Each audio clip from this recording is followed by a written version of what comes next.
नानी माँ की गठरी। गांव के आखिरी छोर पर एक पुराना सा घर था, जिसकी मिट्टी की दीवारों में आज भी अपनापन बसता था। उसी घर में रहती थीं हमारी नानी माँ। सफ़ेद साड़ी, सिर पर हल्का सा पल्लू और आंखों में ऐसा सुकून जैसे जिंदगी की हर मुश्किल को देखकर भी मुस्कुराना सीख लिया हो। हर शाम नानी माँ आंगन में चारपाई डालकर बैठ जाती थीं। उनके पास एक पुरानी सी कपड़े की गठरी रहती थी, जिसे वे हमेशा अपने पास रखती थीं। हम बच्चे अक्सर पूछते, नानी, इसमें क्या है? नानी माँ बस मुस्कुराकर कहती, इसमें मेरी पूरी जिंदगी बंधी है। एक दिन बारिश हो रही थी।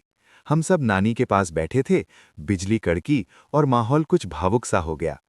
तभी नानी माँ ने पहली बार वो गठरी खोली।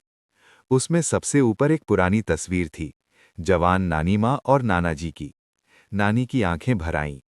ये तुम्हारे नाना हैं, जिन्होंने मुझे मुश्किलों में कभी अकेला नहीं छोड़ा। फिर उन्होंने एक टूटी चूड़ी निकाली। ये उस दिन की है जब तुम्हारी माँ पैदा हुई थी। घर में पैसे नहीं थे, पर खुशियां बहुत थीं।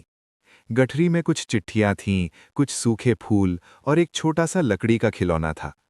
ये तुम्हारी माँ का पहला खिलौना था, नानी माँ बोली। मैंने खेत में मजदूरी करके खरीदा था। हम सब चुपचाप सुनते रहे। उस गठरी में सिर्फ सामान नहीं था, बल्कि त्याग, प्रेम और संघर्ष की कहानियां थीं। नानी माँ ने हमें देखा और कहा, बच्चों, जिंदगी में अमीर होना जरूरी नहीं, अच्छा इंसान होना जरूरी है। रिश्तों को संभाल कर रखना, क्योंकि यही असली दौलत है। कुछ साल बाद नानी माँ हमें छोड़कर चली गईं, लेकिन उनकी वो गठरी आज भी हमारे पास है। अब हमें समझ आ गया है कि उसमें जिंदगी बंधी नहीं थी, बल्कि जिंदगी जीने का तरीका था। आज भी जब मुश्किल आती है, तो नानी माँ की आवाज कानों में गूंजती है, सब ठीक हो जाएगा बेटा, धैर्य रखना। और सच में, नानी माँ कभी गई ही नहीं।